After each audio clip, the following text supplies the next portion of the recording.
Heyo, it's Mr. Otwell, the Math Master, helping you master math. And today we're going to be looking at some questions that my students had about an assignment that I gave concerning COVID-19. So just remember, the data is constantly changing about what we know about COVID-19. It's potential that by the time you even watch this video, things have changed. But I've done my best to try to summarize what I know about the data and answer these questions that my students had. Please feel free to leave a comment down below if you have any questions.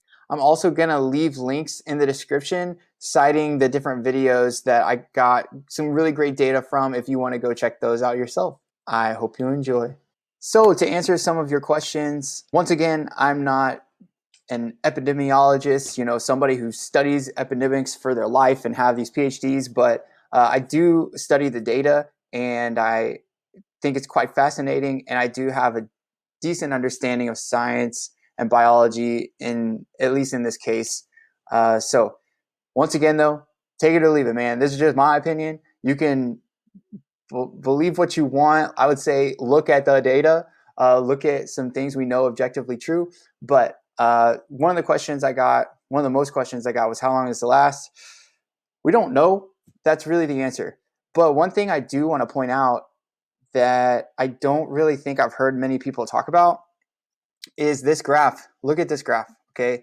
This is also a screenshot of the video that is linked down below. You should check it out. It's good. In the video, the YouTuber just talks about how the volume, so the amount of people represented by this section of the curve here, this is a bell curve, and the amount of people, the volume under this curve is the exact same. So this is assuming the exact same amount of people get it.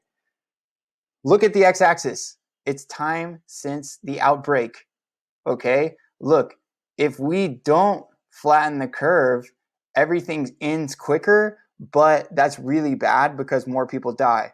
Look, there is a longer amount of time that we have to wait for this whole thing to kind of subside a little bit if we're going to flatten the curve, which is what we should be doing, and we're doing an okay job of it. So just realize, I think this is probably a longer circumstance than you really want it to be, but it's a good thing. The longer we can spread it out, the better off our healthcare is to be able to mitigate losses, because we'll have resources to actually treat people who are critical that wouldn't get treatment if they were overwhelmed and they just didn't have enough resources. Should we go back to school or do online? I think for now, even though I love seeing your faces and I love teaching and talking with you about just math and life and everything, probably best that we're doing this online for now, because it's just better to protect those who are vulnerable. Yeah, you might not get really sick from it, but your grandparents might, your parents might. So we want to be able to not spread this disease as much as we possibly can. And if you've got a bunch of people in a classroom, dude, odds are just somebody's going to get sick. You remember how I was having y'all do presentations, and I was like, okay, before y'all touch my laptop to do your presentations, you need to wash your nasty hands. But just realistically, this is how germs are spread and all that stuff. A lot of the times, just absentmindedly, we aren't thinking and we can spread germs. But the best bet is to just do what we're doing now, which is be good citizens and social distance. Do this for as long as we can.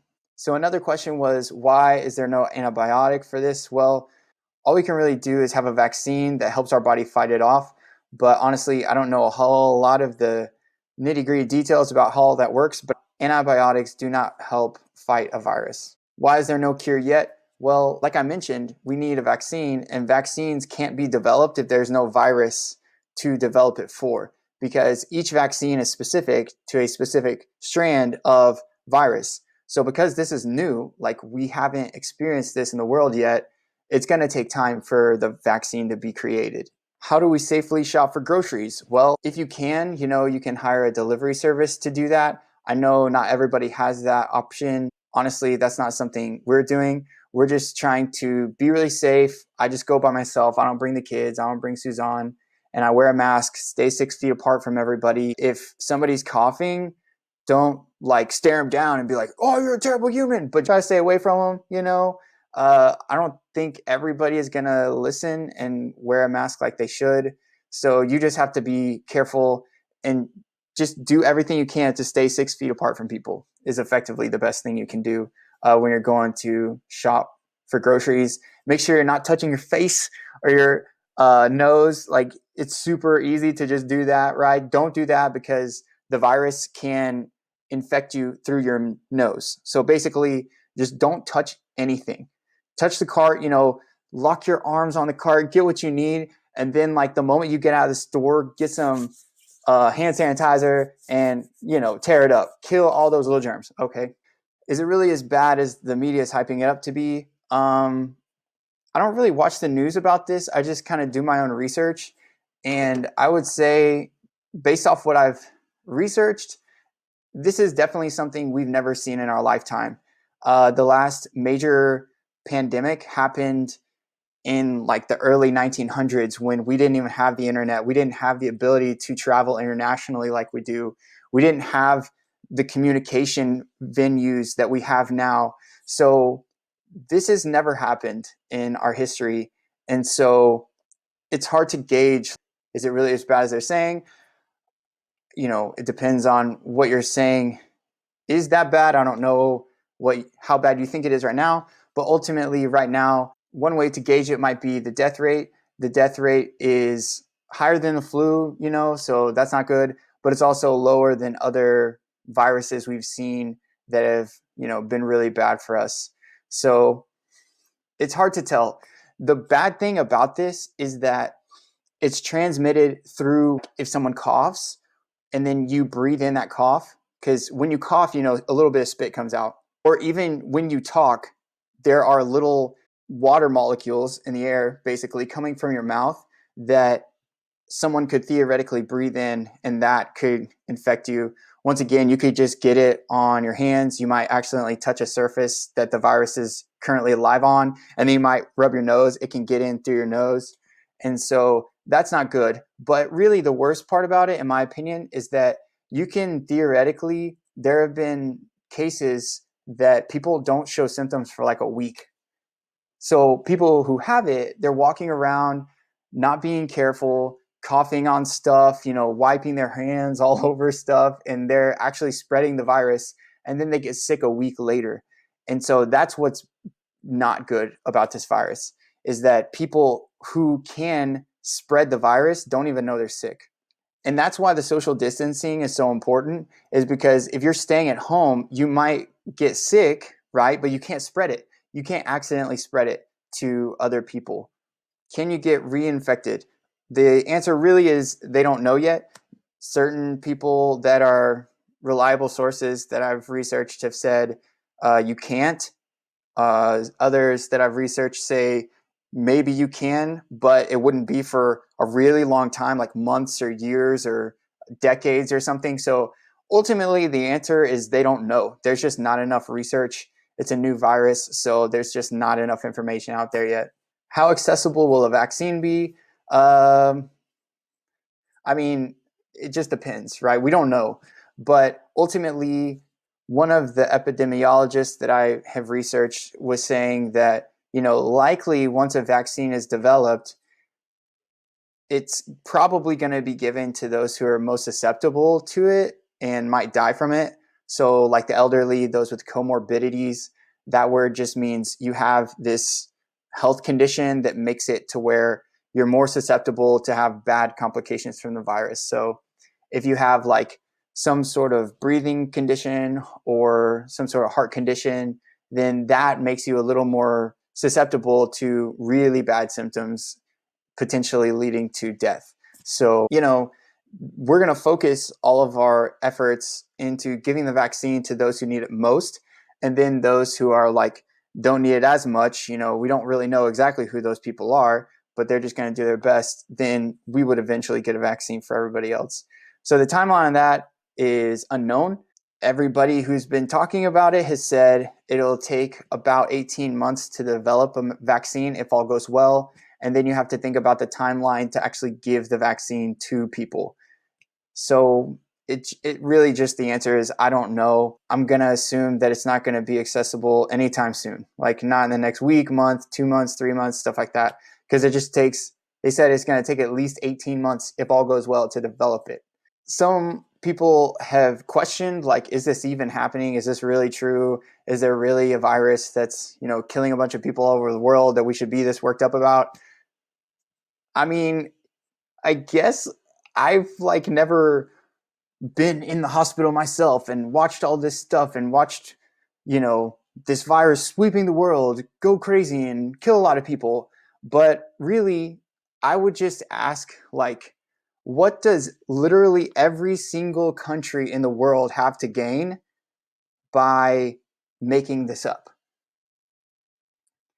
Before you even think about that, though, ask yourself, has there ever been a time where every single country's world leaders have ever been in agreement on anything? So if they can't ever agree on anything, what's the probability that all the world leaders are colluding together, working together to mass produce this lie just to scare people? I mean, you make the call, but for me, logically, it's real. This is just the reality that we're in right now. It's super crazy. No one ever thought this would happen, but this is where we're at, So we just have to, we got to stick together, help each other out, help those who are vulnerable so that we can, as a community of citizens of the world, just mitigate the losses as much as we can. Where did it come from? There's people who say they know. There's people who say they don't know. Honestly, I don't think there's a realistic way that we can definitively know where it came from until like months or years from now or something, like looking back and actually having the time to invest in researching where this came from. Because I've heard, researchers who are reliable say, this is where it came from. And then I've heard other researchers say, we're not quite sure. So, and then there's other people making up some crazy stuff. So in my opinion, I just don't know. And I don't think that anybody can really definitively pinpoint it right now. I bet at some point we'll be able to, but I don't know. So why are some people being turned away from tests if they're not in critical condition yet? Really, it has to do with resources. Right now, we just don't have enough tests and the ability to give results back in a timely manner such that we could actually do that. If we had the resources, this is definitely where we want to be, being able to test anybody who shows symptoms. But there's a finite amount, there's a limited amount of tests that we actually have. So we need to make sure we're testing people who are critical to make sure that, hey, if they really have it, they're able to figure out, oh, who are other people that those who are infected have contacted? Because if we can talk to them and isolate them and then keep going down the road of like, who have you talked to in the last week, then they're able to kind of stop the virus from spreading more. So I don't know, man. It's really rough because I know a lot of people probably just want to know. But at the same time, I think that it is good that we're being wary of our resources and realizing they're limited because by all the data, at least in Texas, it hasn't even hit its peak yet. With the models and stuff, they're kind of projecting about a month from now-ish is when it'll hit the peak in Texas. In my opinion, I think that each city is going to be a different story because every city is so different. Every city has gone about stopping the virus in a different way. So I don't think that every single city, every single person in the US is going to experience this in the same way because different cities have different amounts of resources, all this stuff. I think poor cities are going to have it a little more rough. I think cities who are generally more wealthy will probably have more resources, so it won't be as bad. I'm not saying that's a good thing. It sucks that there's that kind of disparity, but I just think that's past experience has told us usually if you have more resources, you're better off. How fast does the virus spread? Well, it depends, right? I mean, it just depends. I've already kind of explained how it spreads. So it just depends on who you're talking to, if you're doing social distancing or not, and if you're taking this seriously, really. So what are the symptoms? The symptoms are like a cough, a fever. Basically, symptoms of the flu would kind of lead you to believe it might be corona, COVID-19.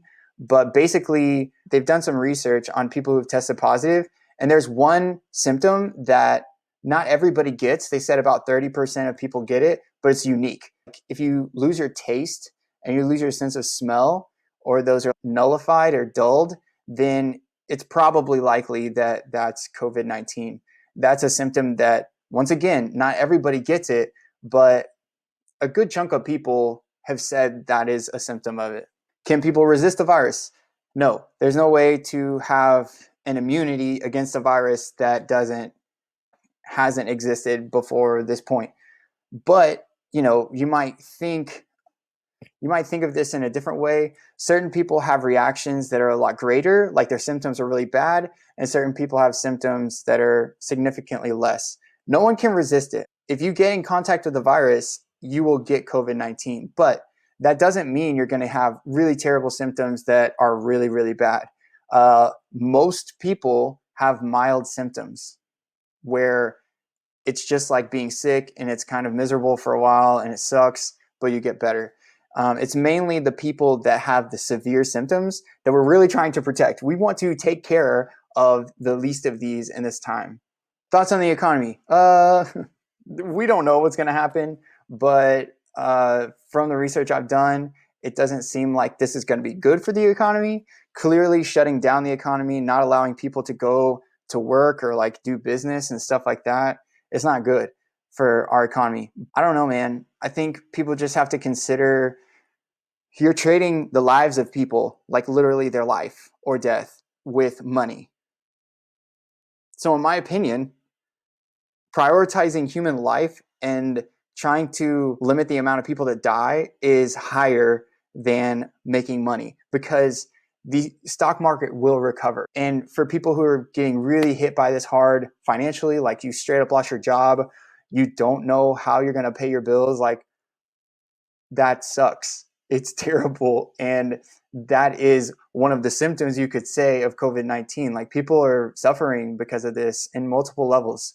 But ultimately, I think that, we need to really be concerned about human life right now and try to mitigate the amount of deaths as much as possible. There is probably some like happy medium there somewhere. If we open the economy back up too quick, then this thing just spikes and gets out of control and a bunch of people die that didn't have to. But we can't realistically just wait forever, because that just can't happen, right? The economy has to be able to progress. People have to work. So finding that happy medium is something I have no clue about. I don't know the timings of all that and stuff, but I would say, I think, preserving life is more important than making money right now, even when it's causing a bunch of financial stress. People can recover from that. It sucks, but people can recover from that. So I hope that was at least interesting to you. Once again, I'm by no means an expert, but I do feel like I know a little bit about it. So feel free to comment and ask some questions. I will totally try to answer as many as I can. And much love. Stay safe. Please, please stay safe. Please be wise with what you do and where you go and how you choose to not hang out with people, right? That's what we're going to do right now, right? So much love. Stay safe. Mr. Otwell, out.